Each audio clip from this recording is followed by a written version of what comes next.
மதுரை அரசடி மைதானத்தில் அமைந்துள்ள ரயில்வே மைதானத்தில் நடைபயிற்சி மேற்கொள்வதற்கு கட்டண உயர்வு செய்யப்பட்டுள்ளதாக அறிவிப்பு வெளியாகி பொதுமக்களிடையே அதிருப்தியை ஏற்படுத்தியுள்ளது. மேலும் கட்டண உயர்வு காரணமாக நடுத்தர மற்றும் குறைந்த வருமானம் கொண்ட குடும்பங்களைச் சேர்ந்த நடைபயிற்சியாளர்கள் பாதிக்கப்படுவதால் ரயில்வே நிர்வாகம் மறுபரிசீலனை செய்ய வேண்டும் என்றும் பலர் கோரிக்கை விடுத்துள்ளனர். ராமநாதபுரம் மாவட்டம் திருவாடனை அடுத்த பாசிப்பட்டினம் கிராமத்தில் புகழ்பெற்ற சர்தார் நைனா முகமது ஒலிவுல்லா தர்காவில் மத நல்லிணக்கத்தை பறைசாற்றும் வகையில் சந்தனக்கூடு திருவிழா வெகு விமர்சையாக நடைபெற்றது. இந்த விழாவில் சாதி மத பேதமின்றி அனைத்து தரப்பு மக்களும் திரளாக கலந்து கொண்டு தங்களது வழிபாட்டை நடத்திய பின்னர் இத்திருவிழாவானது வரும் ஜூலை 15ஆம் தேதி கொடியிறக்கத்துடன் நிறைவு பெற உள்ளதாக தெரிவித்தனர். கிருஷ்ணகிரி மாவட்டம் தேன்கனிக்கோட்டை அடுத்துள்ள ஐயூர் வனப்பகுதியில் மேலூர் குள்ளட்டிமலை கிராமத்திற்கு செல்லும் சாலையில் கரடி ஒன்று உலா வந்ததை கண்ட வாகன ஓட்டிகளுக்கு பெரும் அச்சத்தை ஏற்படுத்தியுள்ளது.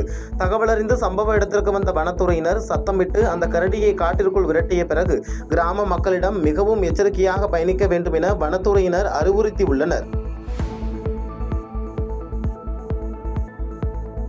மயிலாடுதுறை மாவட்டம் தரங்கம்பாடி அருகே செம்மனார் கோவில் BSNL அலுவலகம் முன்பு ஒன்றிய அரசின் 100 நாள் வேலை திட்டத்தில் பழைய நடைமுறையை அமல்படுத்த வேண்டும் எனவும் புதிய நடைமுறையை அமல்படுத்தினால் மாற்றுத்திறனாளிகள் பாதிக்கப்படுவதாக கூறி திட்ட நகலை எரித்து போராட்டத்தில் ஈடுபட்டனர். போராட்டத்தில் ஈடுபட்டவர்களை போலீசார் கைது செய்து தனியார் மண்டபத்தில் அடைத்தனர். திருவண்ணாமலை மாவட்டம் ஆரணியில் அனைத்து வகை மாற்றுத்திறனாளிகள் மற்றும் பாதுகாப்போர் உரிமைகளுக்கான சங்கம் சார்பில் BBG ராம்ஜி திட்டத்தை திரும்ப பெற வேண்டும் உள்ளிட்ட 4 அம்ச கோரிக்கைகளை முன்வைத்து திட்ட நகலை தீ வைத்து எரித்து மாற்றுத்திறனாளிகள் போராட்டத்தில் ஈடுபட்டனர். சாலை மறியலில் ஈடுபட முயன்ற 100க்கும் மேற்பட்ட மாற்றுத்திறனாளிகளை போலீசார் கைது செய்து தனியார் மண்டபத்தில் சிறை வைத்தனர்.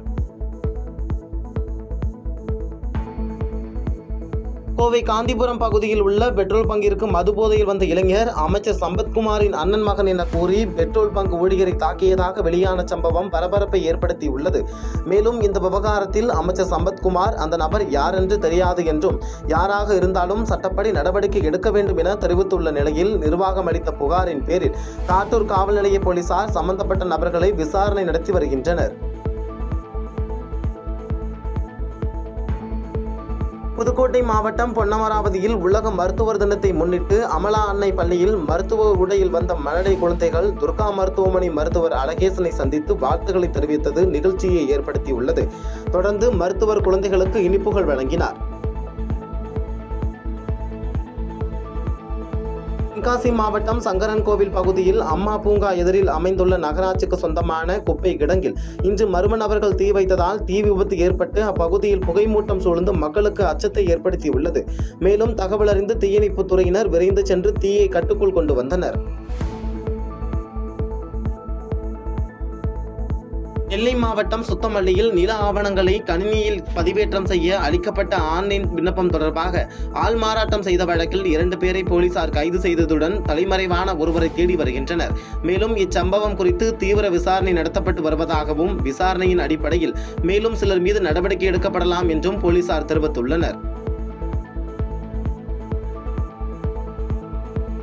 ராமநாதபுரம் மாவட்டம் திருவாடனை அருகே உள்ள அரசூர் கிராமத்தில் சுமார் 36 லட்சம் ரூபாய் மதிப்பில் கட்டி முடிக்கப்பட்ட துணை சுகாதார நிலையம் பல ஆண்டுகளாக திறக்கப்படாமல் இருந்த நிலையில் மக்களின் கோரிக்கையை அடுத்து சுற்றுச்சூழல் மற்றும் காலநிலை மாற்றுத்துறை அமைச்சர் VK ராஜு இன்று திறந்து வைத்தார்.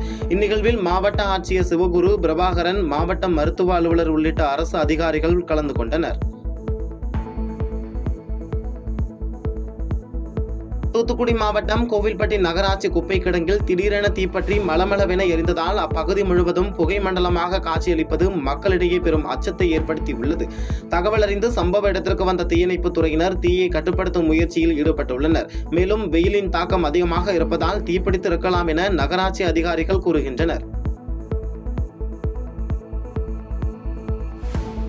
நீலகிரி மாவட்டம் உதகை நகராட்சியில் தொழிலாளர்களின் பல்வேறு கோரிக்கைகளுக்காக நடத்தப்பட இருந்த காத்திருப்பு போராட்டம் பேச்சுவார்த்தையில் தோல்வியடைந்ததை தொடர்ந்து நகராட்சி ஒப்பந்த ஊழியர்கள் மீண்டும் காத்திருப்பு போராட்டம் நடத்த முயற்சி செய்து வட்டாட்சியரின் வாகனத்தை முற்றுகையிட்டு வாக்குவாதத்தில் ஈடுபட்டதால் பரபரப்பு ஏற்பட்டுள்ளது. மேலும் அசம்பாவிதங்கள் ஏதும் நடைபெறாமல் இருக்க உதகை நகராட்சி அலுவலக வாயிலில் காவல்துறையினர் குவிக்கப்பட்டுள்ளனர்.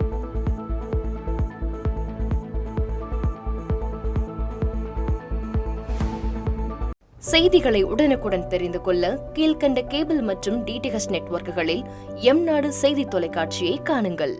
பாதகம் செய்பவரை கண்டால் நாம் பயம் கொள்ளலாகாது பாப்பா. மோதி மிதித்துவிடு பாப்பா, அவர் முகத்தில் உமிழ்ந்துவிடு பாப்பா. அண்மை செய்திகளை உடனுக்குடன் தெரிந்து கொள்ள இணைந்திருங்கள் எம்நாடு தொலைக்காட்சியுடன்.